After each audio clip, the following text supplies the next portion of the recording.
Hi, this is Mike, Mike's Unboxing Reviews and How To, and on today's video we're taking a look at the Cougar QBX. This is a case from basically 2015, so it's getting on a little bit. But is it still useful in today's market? Where does it fit? Is it going to be suitable for your next mini-itx build? All those questions answered and more coming up after this.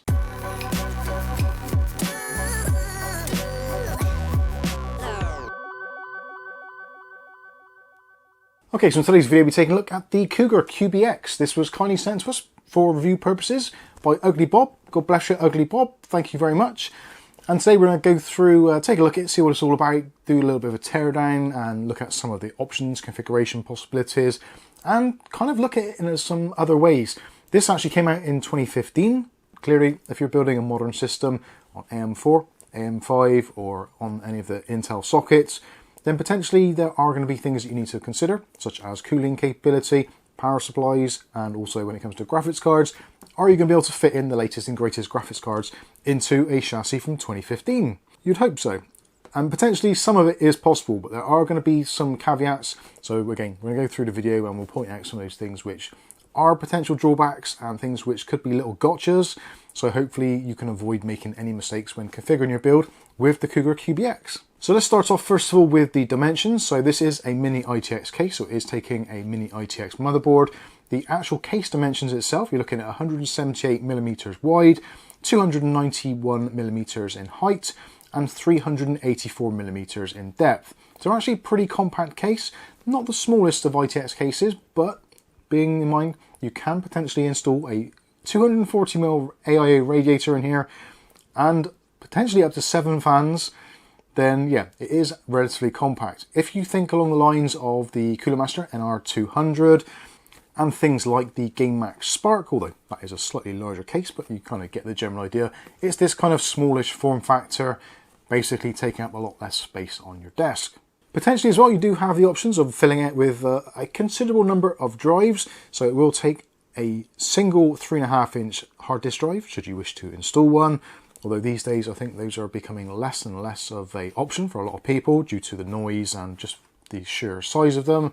But you can also install up to 4 2.5-inch drives, so that's SSDs, hard disk drives, those kinds of things. Laptop drives generally tend to be a little bit quieter, so potentially if you're building this as a media center, it's going to be A-OK. Other things of note, so when we're looking at CPU height clearance for your actual cooler, then you're looking at a maximum of 105mm. So that is going to leave not many options on the table. So obviously stock coolers from Intel and AMD are going to be absolutely fine. And potentially other coolers like the Thermalright SI100, which ironically is 100mm in height, could be a perfect choice for this. When it comes to power supplies, then there are a few more things. They do suggest up to 140 mils for your power supply. Although actually looking at it, potentially you could have one a little bit longer, but then it's going to eat into space if you are installing a longer graphics card. Again, we'll take a look at that a little bit later. Something which is actually slightly unusual with this is because of the way that the power supply is actually mounted, which you're probably seeing from some B-roll here, the plug which goes into the top is a molded plug and is right angled and is basically keyed one way or the other. So you do have to have a specific shaped power supply to actually make this fit, or at least that's what it says on their instruction guide. Potentially you can get around it, but it may hamper the ability to install the optical disk drive in this box. And yes, I know it's 2023, I did say optical disk drive. This is one of the few cases on the market which I've ever seen which has an amazing option for installing a slot loading optical disk drive, like the ones you used to see in laptops and things like that years ago. So if you do want to make this into a media center PC case, and you still want to watch DVDs or Blu-rays, and if you can find one, then you can certainly install a slot loading DVD or Blu-ray drive in this case. So I think I've jabbered on enough about it. Let's take a look at it, do a bit of a teardown and see what it's all about. Whilst I'm doing that, I'll give you a close-up of the specifications table from the back of the box so you can have a close look for yourselves and see what it's all about. Feel free to pause it should you wish to. Okay, so this is the Cougar QBX, and as you can see, it is a pretty small chassis, not a great deal of height there, a little bit of depth, so again, around about 384mm in depth. It's very compact. In comparison with an ATX or micro-ATX PC, it is certainly a lot smaller. Something which you'll notice straight away, other than the front I/O, which is nicely tucked in around here, is the fact that we've got mesh on this side. So we don't have any tempered glass. Again, Another throwback to the 2015 era when glass side panel PCs were, well, something you saw in boutique stores. Very rarely you'd actually be able to buy one. Maybe some acrylic, but tempered glass, probably not. So we do have a mesh side panel on here for airflow. And if we spin it around onto the other side, you have got effectively exactly the same. And due to the fact there's nothing actually in there, you can see basically straight through it. So mesh on that side, mesh on that side. Plenty of airflow, at least if you've got fans there to kind of guide the airflow in one way or the other. Or if you're going for a kind of passive box, then potentially heat is just going to permeate through there anyway. There are perforations on the bottom as well. So there's air intake at the bottom, and there's also an exhaust as well. So you can just like see underneath this top section, even though it looks flat with this section here which moves. And actually the reason why it moves is very bizarre. So it says there, optical disk drive only, slimline slot line. So in here, if you push this back, there's a rubber blanking plate, and that is where your optical disk drive would normally live.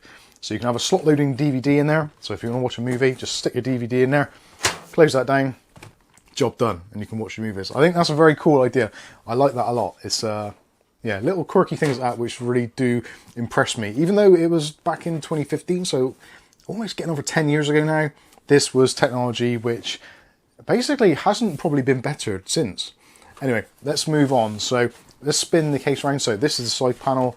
Obviously, that is the main side, which would be kind of like your traditional side for where you'd have tempered glass if you had tempered glass.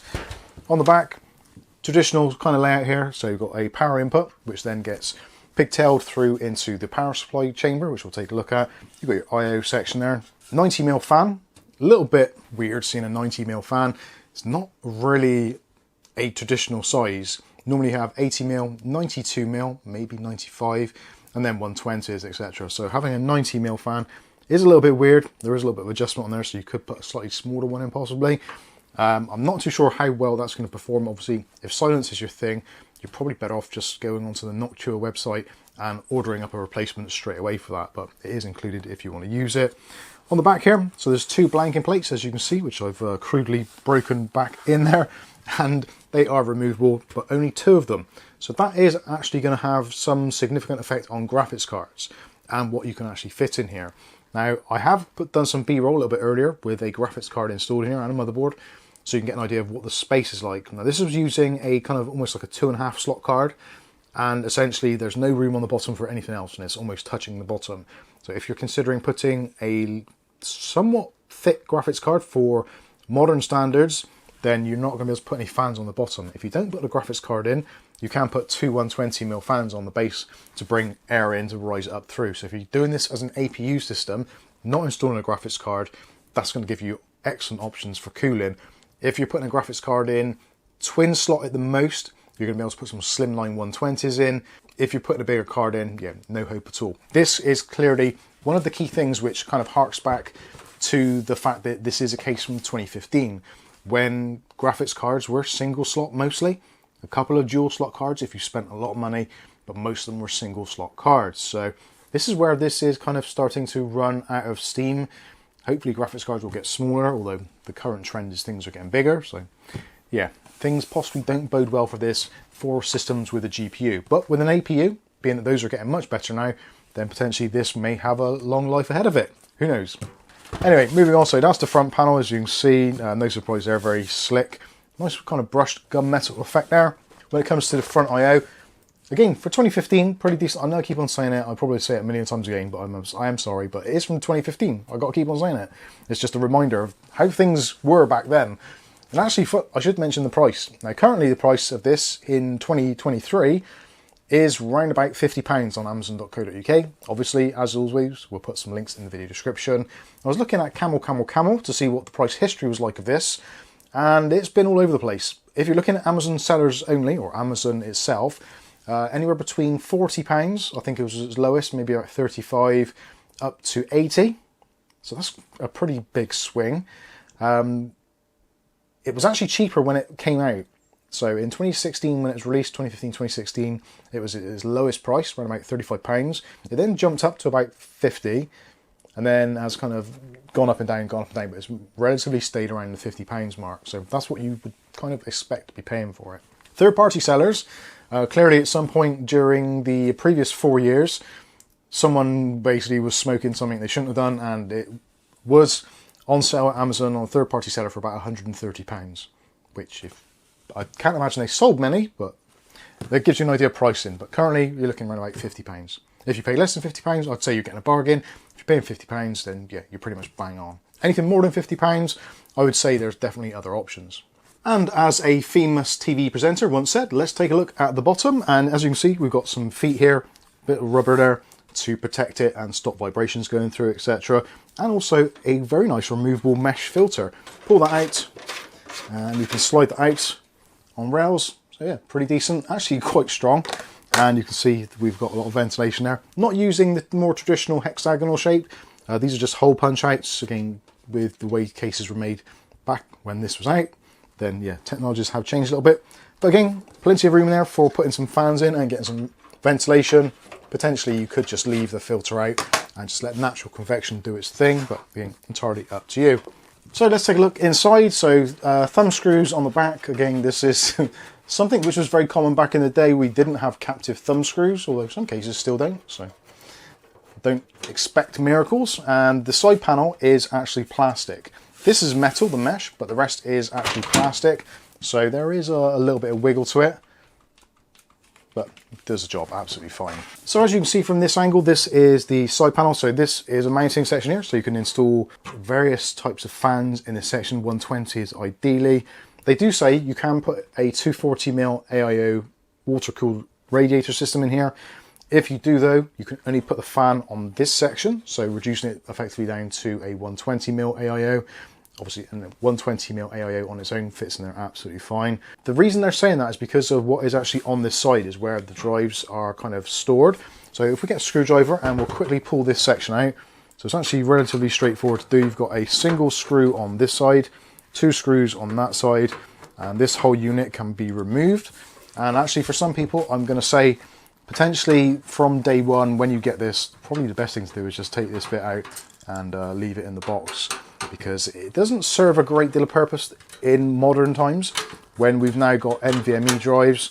So you don't really need the drive storage space, and potentially don't really need the fan mountings either if you've got a relatively decent cooler in there. So this just pushes up, slide along and pull out. There's little latches on there. So this section here is basically, yeah, you can mount your AIO onto there. You can put two 2.5-inch drives in this section here. So one there, one there. You've got a little bit of cable management bracket there as well, just to keep kind of cables away from fans, etc. And if you take a look down this channel here, you can put in there a single 3.5-inch drive, and you've got your 3 mounting screws there. So again, potentially if you're not going to be using any mechanical drives, then kind of you might as well just leave this out anyway, which we're going to do now.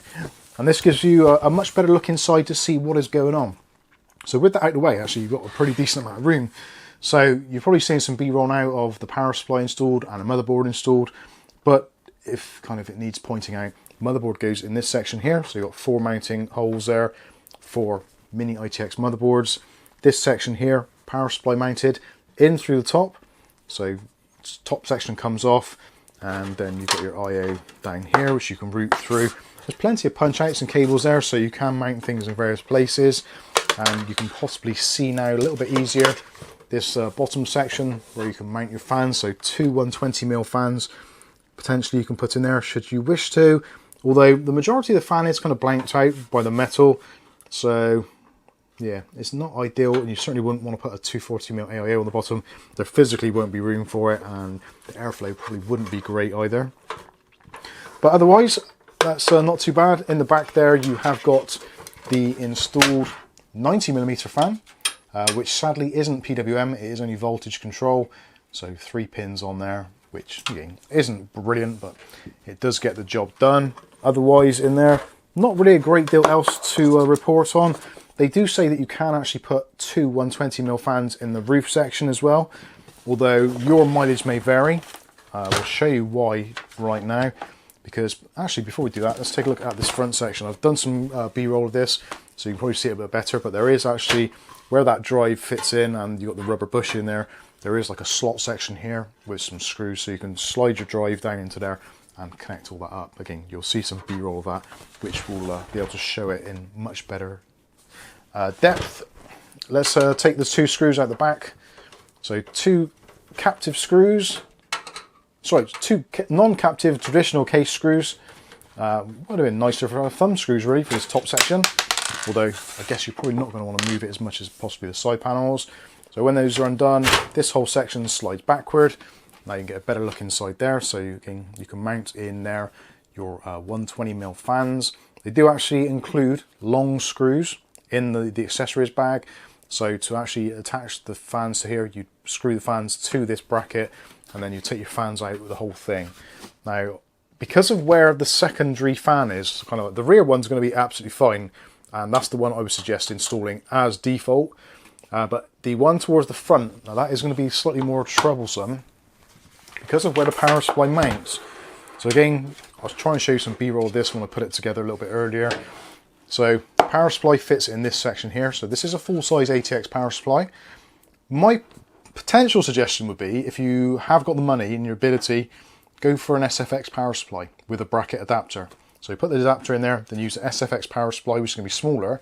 Then you can install a 240mm AIO in here with no problems on the side. With a standard ATX power supply, that is going to prevent you putting most 240mm AIOs, because that is literally the depth you've got, which you can see from there to there. And potentially, depending on which way around the fan is on your power supply, you may obviously block the fan or block the fans for the AIO. Depending on which way you look at it. I would say an AIO is probably not the greatest of ideas in here, but obviously down to the individual. If you want to go for it, you're more than welcome to do so. Something I did notice as well with the power supply, it says that there's certain ones which aren't actually physically able to fit in there. Potentially you can do, so what you want to do is to actually take this cable, plug it into your power supply first. I think I've got some B-roll of this also. So plug this into your power supply so it's kind of spun round, and then kind of angle it in, and the bend of the cable, which goes around there, will kind of fit in there. But it's a little bit tight and potentially might prevent you from installing an optical drive in the front. I don't think many people are going to stick an optical drive in here, but I wanted to mention it anyway just so that you're aware of it. So let's take off the side panel now as we're getting towards the home straight. And again, same deal, a bit plasticky, but absolutely fine. Non-captive thumb screws. So you've got a section here, so this is going to be your ventilation for your power supply. So because you've got your power supply in here where my hand is, you have the fan mounted there, so the power supply is going to pull in cool air from the outside and then exhaust it out through the top. And again, because in the roof section is ventilated, so power supply is kind of almost like in its own little area, so separate section. So cool air in, out there, so that's going to keep your power supply nice and cool. And when it comes to the motherboard, you've got a nice open section here for putting in things like various different backplates for your motherboard, cooling situation, all that kind of stuff. There is a bit of a weird thing, you'll see this with a motherboard installed, is there's no kind of pass-throughs at the top here for cabling, because the motherboard actually only comes up to kind of this level here anyway. So you've got plenty of room to pass through cables in the top there. And the beauty of this, because obviously you can take the top out entirely, when it comes to actually plugging in your 8-pin EPS connectors at the top, you've got all the room in the world, which can't always be said for other cases. So yeah, that's pretty cool. So yeah, ventilation there, pass-throughs all around here, all nicely rounded off as well, so no rough edges or anything. Not a huge amount of depth here in terms for cable management, which is something I didn't actually measure earlier. So let's take a brief look at that and see what we're looking at. At its worst section, we're looking at 1 centimetre, so 10mm, and at the best, probably about 13-14mm. So not a huge amount of depth there. Potentially you might want to be considering a modular power supply, or at least one with the kind of thin licorice style cables on there, just to help you with your cable management setup. Something else as well, another hard drive space there, so you can put a 2.5-inch drive in there. So one there, like I said earlier, and you've also got 2 there. You've also got potential for mounting another 3.5 there. This section can actually come out, so if you don't want the hard drive section there, all you do is a couple of screws there, and that whole thing slides off, so then you've just got this frame for mounting fans and things too, should you want to. It does say that there's potential you can put 4 drives in here, but I don't see where you'd put the 4th drive. Maybe I'm being daft, I don't know. Yeah, not entirely sure. Because there's definitely room for 1 there, another 2 there, so that's 3. Yeah, no, not sure where the 4th one goes, but realistically, who's going to use more than 2, or maybe even 2.5-inch drive these days. Possibly not us. Anyway, so that is that lot done. Spin it around, let's take a look at the I/O situation. This is going to be pretty straightforward because we've kind of seen what it is already. So you've got a dual cable USB 3.0 powering your 2 USB 3.0 ports on there. You've also got a HD audio going through, nice and long as well, and that's actually going to be nice and easy to get to that bottom corner there. So yeah, no issues there. And you've got a hard drive LED, power LED, and power switch. No reset switch on this one, which yes, there isn't one at the front. So I think that is pretty much it. I will take a quick look in the accessories box and see what we get.